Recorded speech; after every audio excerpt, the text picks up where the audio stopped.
Okay, we're live. Hi, this is William Ramsey. Welcome to William Ramsey Investigates. On today's show, I have a very special guest from the UK.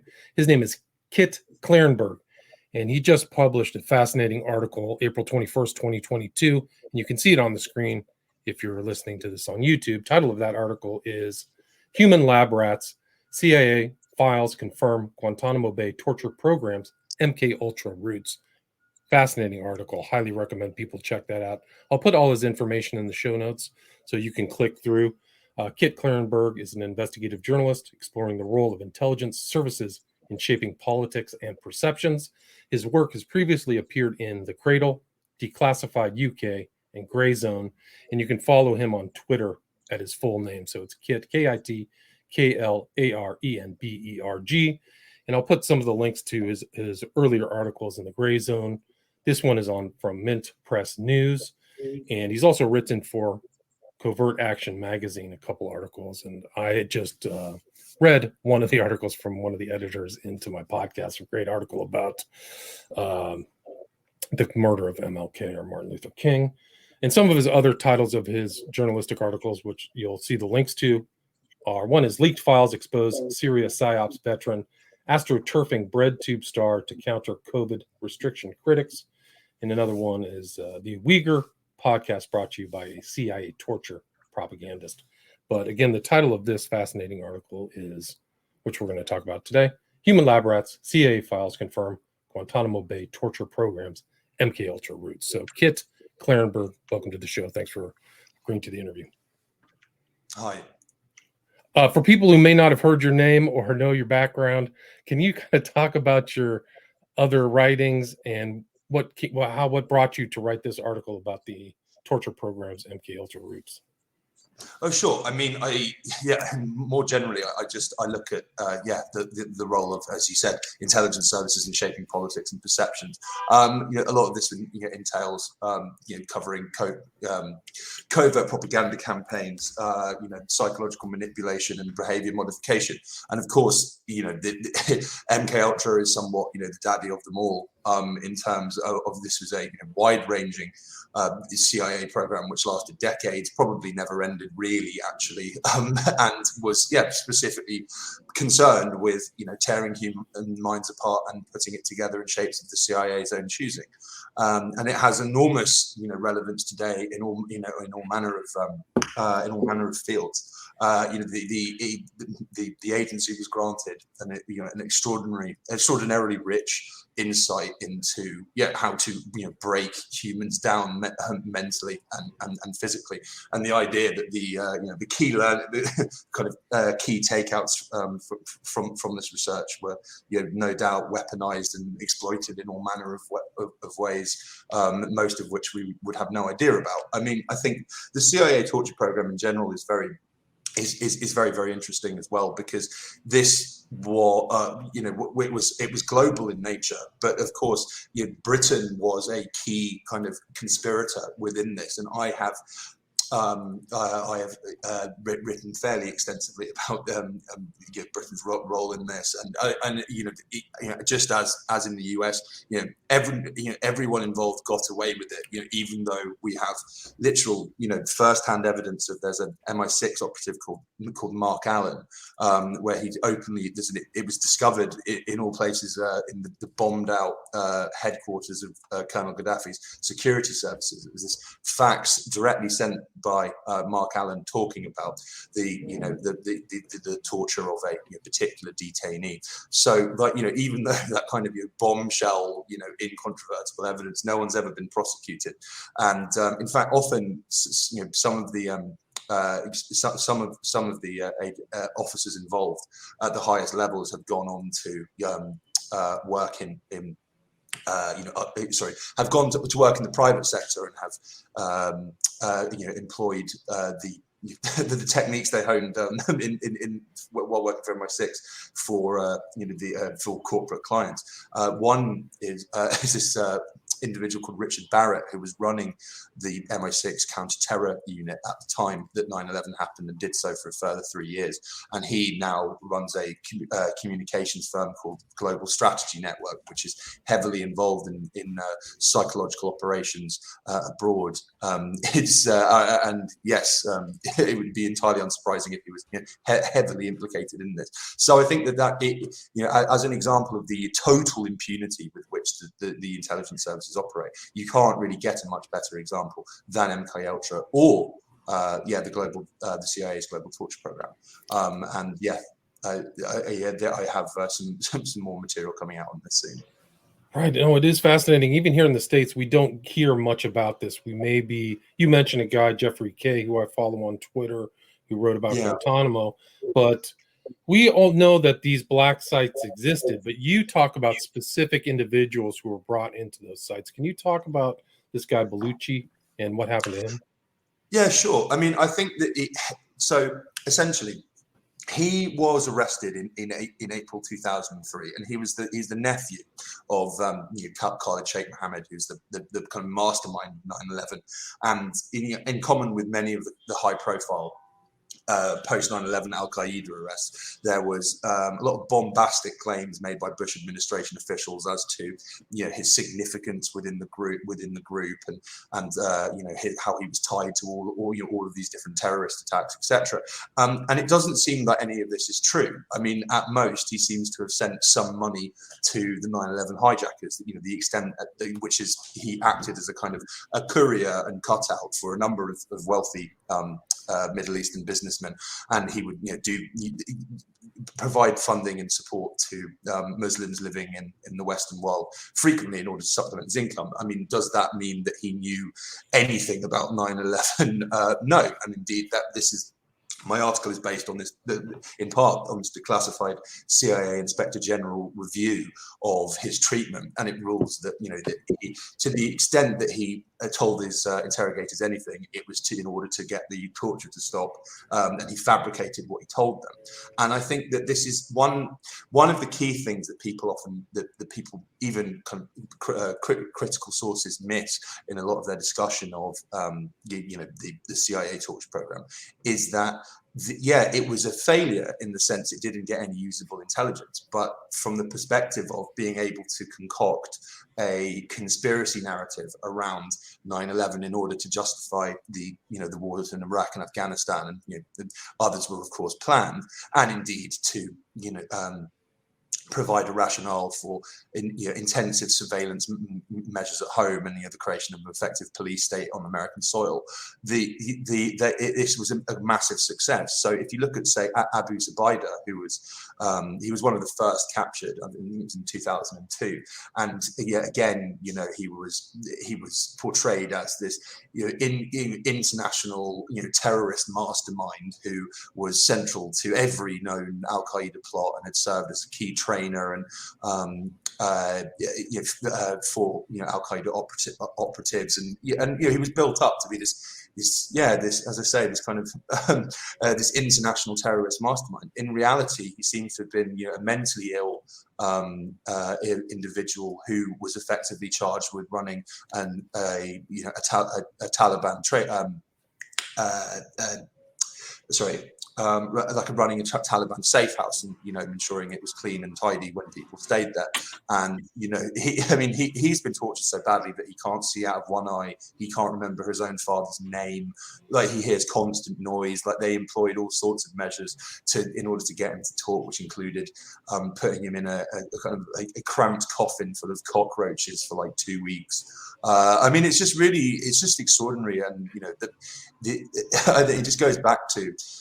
There's a recurrent tendency, within, particularly in the mainstream media, to dismiss the notion that conspiracies happen, or dismiss a kind of a critical reading of a particular event as being a kind of conspiracy theory and thus false. I mean, this was in itself very clearly a criminal conspiracy in which a large number of people all agreed to commit absolutely heinous crimes. they continued torturing these people despite the fact that they knew that all of the information they were being given was false, and then in turn they lied to lawmakers and the public and the military, and government officials about the program's efficacy. And yes, no one's ever prosecuted or lost their job. So I think that given that this is, the Senate. The full Senate report on this is still classified today. All we have is at times heavily redacted summary, which is still contains some absolutely extraordinary information. I think then this kind of ties in with the article you mentioned that I wrote for Covert Action magazine on the Uyghur podcast. And I think that this is another thing that's been frequently missed, is that essentially at the start of 2011, the agency, because they knew that what they were doing was being scrutinized, that essentially they went on this massive kind of public relations crash course of approaching journalists and it seems filmmakers as well, and seeding the idea that the torture program was absolutely fundamental to the capture of Osama bin Laden, and the raid in Pakistan on his reported compound, that was very much that was almost part of the PR effort. They spent all of these months talking about how we can now catch him because we tortured all of these people, and then after the raid they engaged the media directly in order to promote the program. And so it's quite striking then that that obviously the next year that awful film Zero Dark 30 is released, which is effectively a 90-minute CIA propaganda infomercial, in which starts off with none other than Baluchi, who I wrote. Being tortured. That scene is based on his torture, and the CIA had an enormous influence on the making of that film. Its relationship with the filmmakers was considered quite so intimate that it was actually investigated by the CIA Inspector General because they felt it was very inappropriate.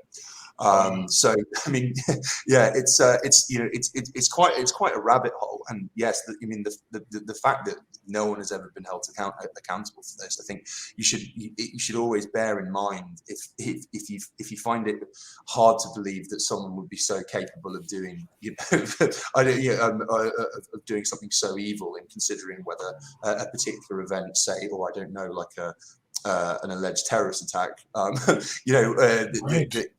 someone would be someone would be suitably evil to kind of carry that out. I mean, bear in mind these people operate in a culture of total impunity where there are no consequences to their actions whatsoever. And I mean, I thought that the article was important to write, not only because of the report's release, but at last, 14 years after it was written, essentially the link between MKUltra and the CIA torture program is never been, to my mind at least, kind of effectively effectively codified. Like I mean, some people have drawn some parallels, but in terms of the very, very, very clear manner in which the torture program served as an effective continuation of MKUltra, and indeed the same kind of techniques, the same kind of psychological and physical torture was deployed again. And I think it's interesting. What's also interesting is, yes, like the torture program, MKUltra is regarded as a failure today, and I think that's kind of it. That's a narrative the CIA is very happy with, and so it's kind of, I think that again, bear in mind that these people like to perpetuate the narrative of ineptitude Like, everything's just a bit, like we were actually we're a bit useless, and it's all rather funny, like the tales of the CIA rigging a cat with a recording device, and then the cat at enormous expense, and then it walks out into the middle of the road and gets run down by a truck. And it's just like, but then actually, the quite clearly, and internal CIA reviews said that this was extremely useful, and all of the all of the material they got out of it was extremely valuable, and it was worthwhile conducting this. And to the extent it was formally shut down in the US, it was because they were worried about getting what would happen if they got caught. I mean, in the event they did kind of get caught, and they got away again. They got away with all of it. But so the culture of impunity is not something that just happened during the Bush administration or the war on terror. Oh no, and it's just, and I think that again, people are all too willing to attribute particular policies to a particular administration, and I think that actually, the CIA isn't up for election every 4 years. So Right. and again, most of what they do is kept secret from lawmakers themselves. So I think that I was thinking of a good example of this. That I mean, the CIA themselves have acknowledged that when during the Cold War, when they were training fascist police forces in Latin America or Asia, and teaching them torture techniques and all sorts of other kind of horrific things, they admitted that the reason that we did this and we focused on what do you call them, the state agencies in terms of recruitment, in terms of infiltration, and in terms of having kind of assets on the ground, is that the police force remains even when a government doesn't.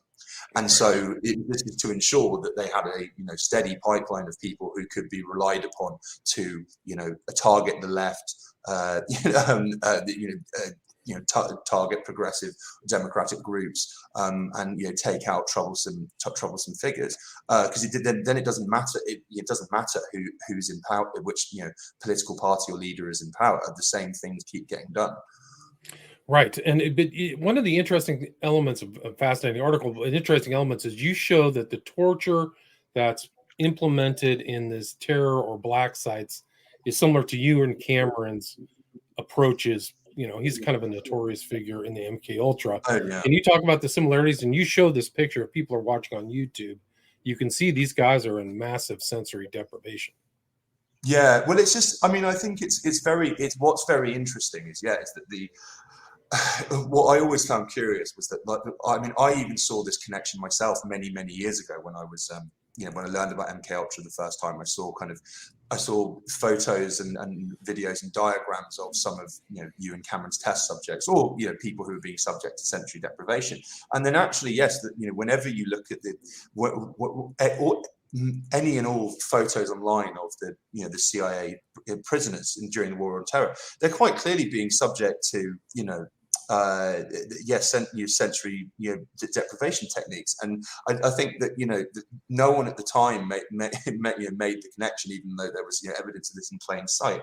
I mean, that there was I think it was Jose Padilla, like when he was taken to the dentist, he had these huge earmuffs on, he was shackled, he had like a visor so he couldn't see. And it's just like, I mean, I think that the CIA put the narrative around at the time that it's because they're really dangerous. But like, if someone's really dangerous, why would you not allow them to hear? Like, I don't, and they're in, kind of permanent custody. It's, and I think that essentially, Ewan Cameron has cropped up in a few other investigations of mine. But he was a kind of, I think he was a Scottish-born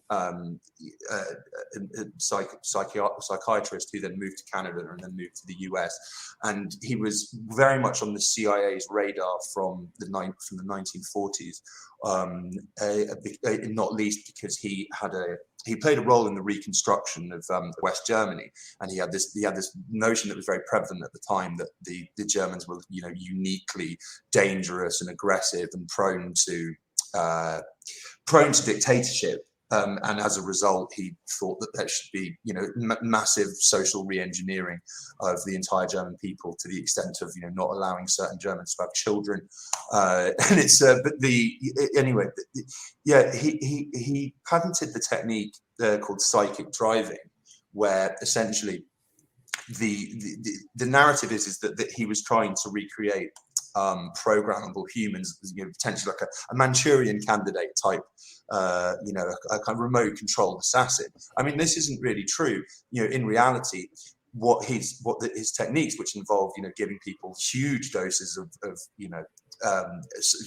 psychoactive drugs and electric shocks while they listen to hours of kind of recorded audio messages over and over in order, he was effectively rendering them to a total blank slate. There is a documentary made by Adam Curtis in the mid-90s called "You've Used Me as a Fish Long Enough," which is about the program. And I disagree with his overall thesis because funnily enough, his conclusion is that psychic driving proves that MKUltra was a failure, but it has interviews with people who describe the impact that this had on them. And who when they underwent this, and people just kind of forgot, not only like lost their kind of physical memories of events that had happened, but also that all of their emotional memories, so they wouldn't know how to act appropriately in social situations, and also it wouldn't make sense.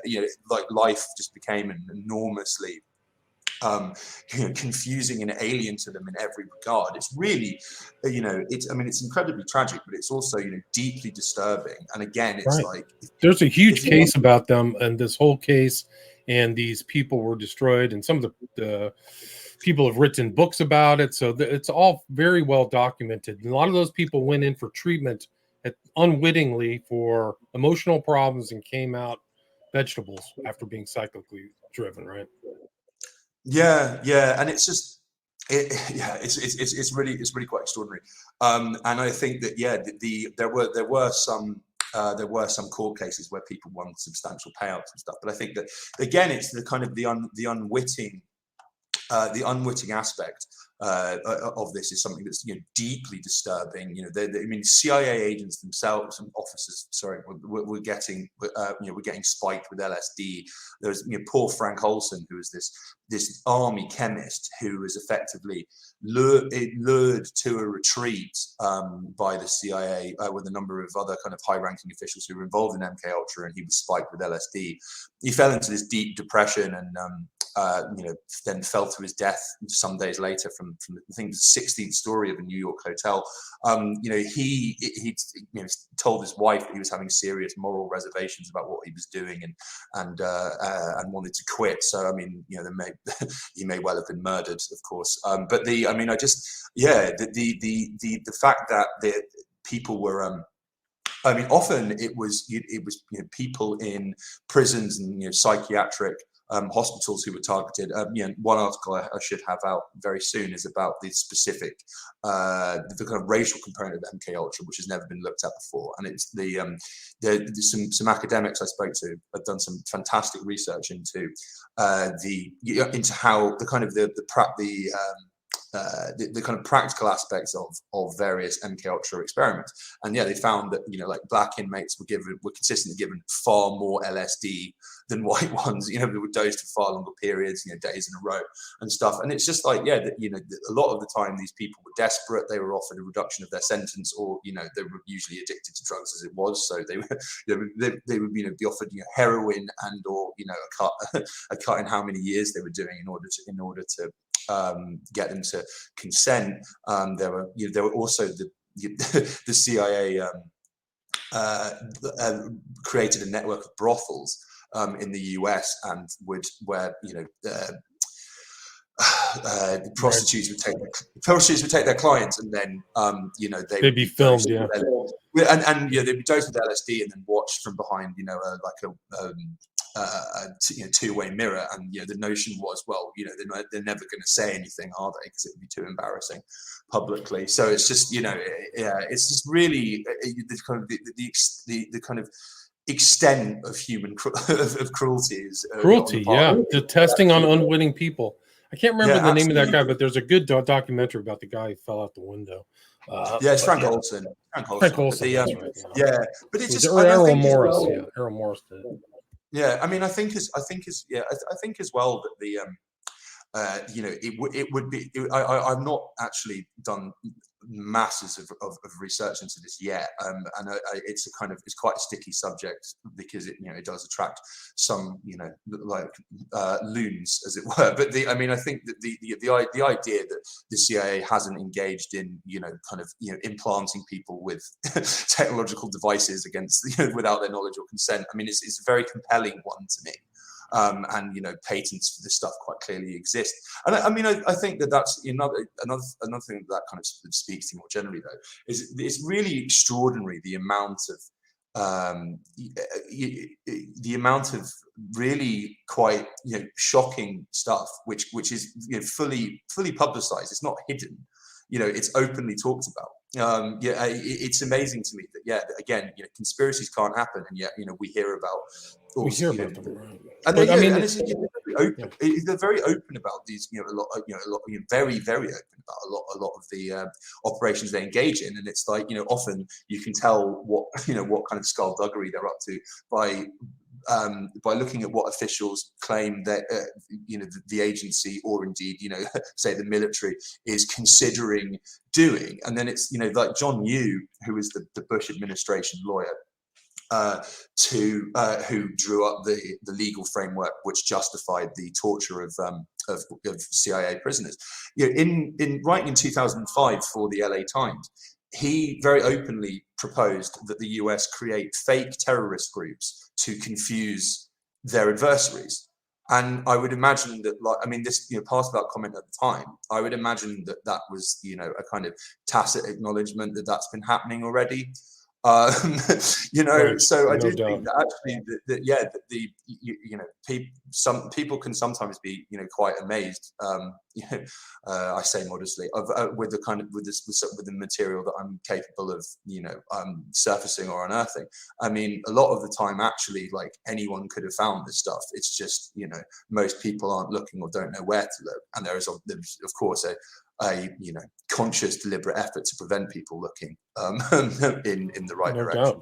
No doubt. I mean, there's other people who've looked into it. John O'Neill wrote Chaos about Manson, and he looked at a lot of the Gottlieb West stuff and said they learned how to crack it, but the real challenge was making sure the public didn't know that they were able to crack people and get them to do certain stuff. And that was the similarity I think you point out actually in your article is the drugging that's going on without people's consent, right? Yeah, and it's just like that. I mean, that is an incredibly sinister aspect of the. I mean, I'm capable of imagining what it must have. I mean, obviously, I wouldn't never know the full extent of it. I can't completely put myself in their shoes, but I can just imagine how horrific it would be to be subject to total sensory deprivation and then forced to take a substance against my will without knowing what it was, and then if I refused, a huge team of very well built thugs burst into the room to hold me down and forcibly administer it. It's absolutely horrific. But the essential, most inmates were given some form of drugs. I think all of them from 2002 to 2005 were given this drug methylquine, which now this is an anti-malarial drug which is used.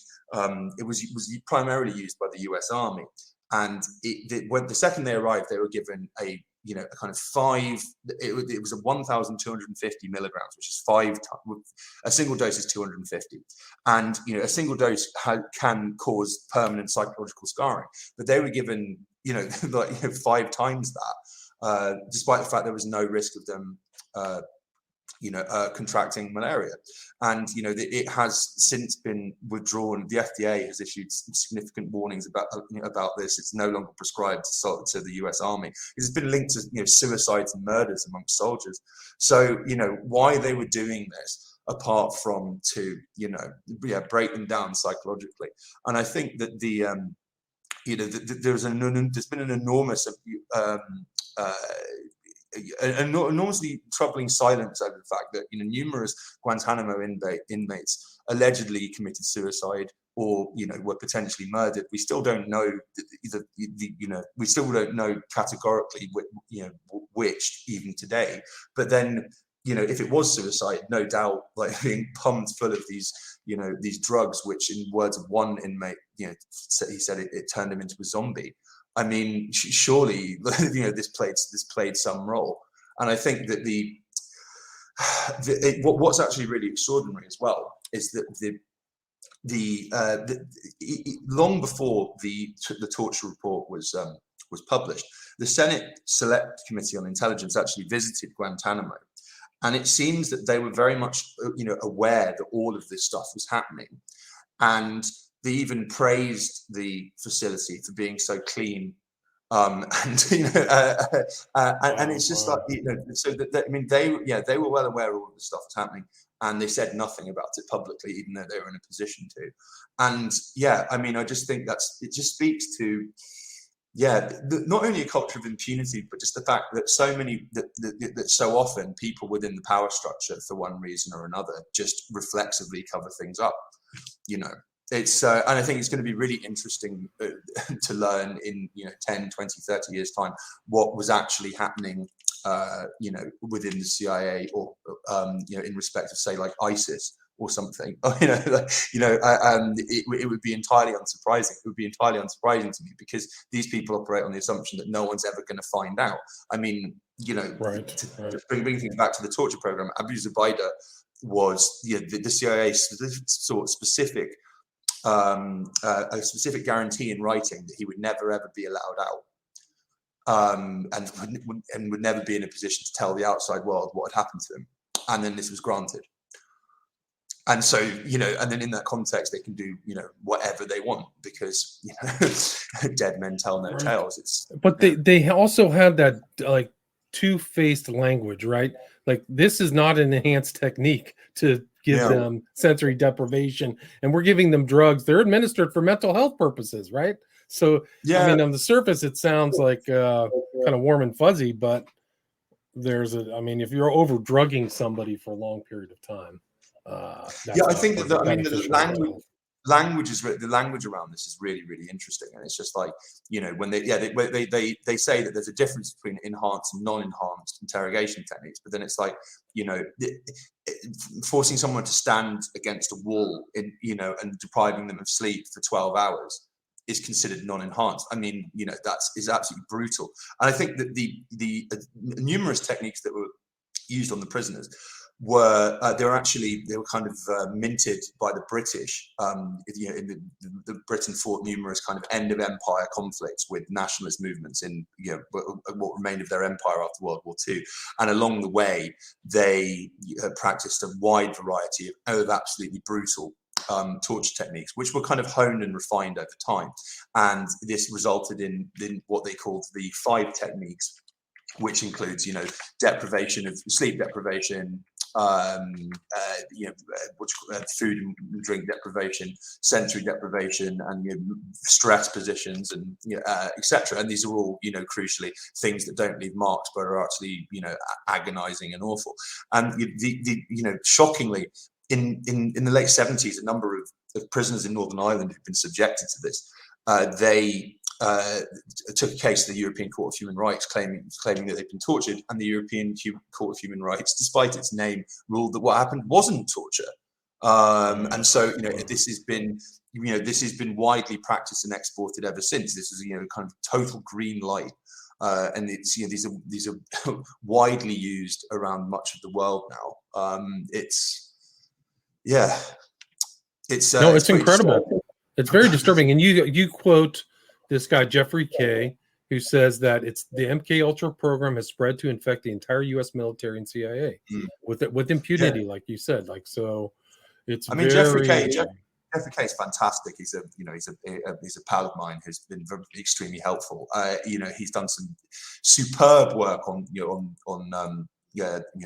CIA torture, and also the history of biological warfare, which is another like really quite extraordinary,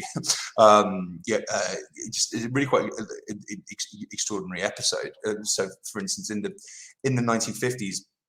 Particularly during the war in Korea, the US was pursuing a number of biological warfare research programs, and then to this day it's denied it, this was happening, even though like primary source evidence is now available to suggest that it did. Right. Yeah, they're lying about everything. They're lying about everything. And one of the fascinating things that there's a quote in there with Kay where he uses the phrase degradation, dependency, and dread. And I've been looking through the Jolly and West files at UCLA, his own files, and he has a file like of the sub file. Title of it is degradation, dependency, and dread. So that's a known tactic of how to. Yeah. So that really, struck me when I was reading that. Like, okay, Jolly West is one of the CIA guys too. So, really, a remarkable article. And I mean, you even go back and talk about some of the Nazi programs, the stuff that the Japanese were doing at that camp, which I can't remember. So this stuff goes back even before MKUltra kind of did all of its research, right?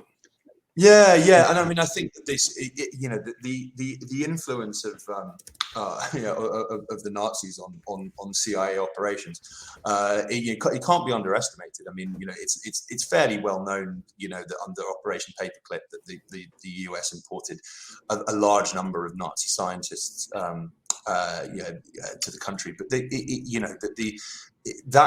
what's known is their significant contribution to the space race. Most of the other stuff isn't, and that has all Nazi techniques of propaganda were studied and copied, torture, like all manner of things. So it goes all the way back in that, this is leading up to the present. So most people would think that the MKUltra techniques would have just gone away, just like the government said, but that's not true. They're still drugging and providing this stuff. So great article. Kit, where's the best place for, is there anything you'd like to add or anything I've missed before we wrap it up? No, I think I'm all bases covered. And where can people read your material? I mean, I have links to the Gray Zone, Mint Press, and is Twitter the best place to contact you? You can follow me on reach me on Twitter, or alternatively, I do have